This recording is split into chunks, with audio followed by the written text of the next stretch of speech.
সারা দুনিয়া যখন নারকেলের শ্বাসটা খেয়ে বাইরের ছিবড়েটা ফেলে দিত, তখন আমাদের পূর্বপুরুষরা এই ছিবড়ে থেকেই লোহার থেকেও শক্ত আর টেকসই কিন্তু ওজনে খুব হালকা শৃঙ্খল বানাতে সক্ষম হয়েছিল।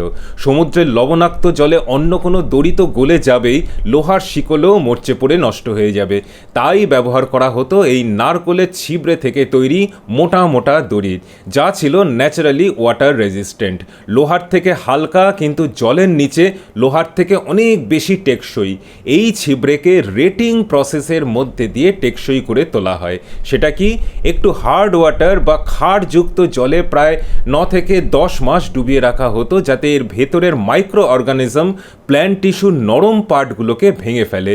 ভেতরের যে শক্ত অংশটা পড়ে থাকলো সেটাকে লোহার রড দিয়ে পিটিয়ে পিটিয়ে একদম ভীষণ রকমভাবে মজবুত করে তোলা হতো।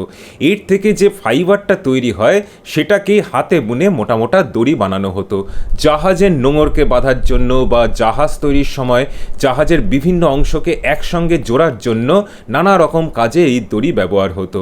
মালয়ালাম ভাষাতে কায়ারু থেকে ইংরেজিতে কয়ার রোপ কথাটা এসেছে। লম্বা লম্বা কয়ার রোপ ব্যবহার করা যায় জাহাজ বা নৌকোতে, কারণ ওজন খুব কম। লোহার শৃঙ্খলের ক্ষেত্রে যেই প্রবলেম সেটা এখানে ছিল না।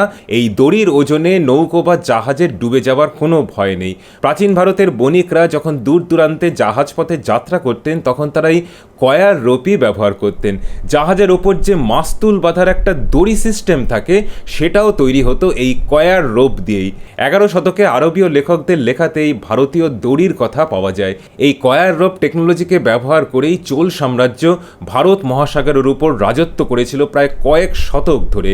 এই কয়ার রোপের টেকনোলজি ইউরোপে গিয়ে পৌঁছে প্রায় 16th সেঞ্চুরি নাগাদ।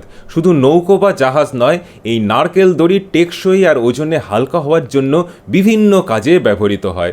1935 সালে নাইলন অর্থাৎ কৃত্রিম ফাইবার আবিষ্কারের আগে পর্যন্ত সামুদ্রিক পরিবেশে ব্যবহারের জন্য নারকেল দড়ির থেকে এফেক্টিভ আর কিছুই ছিল না।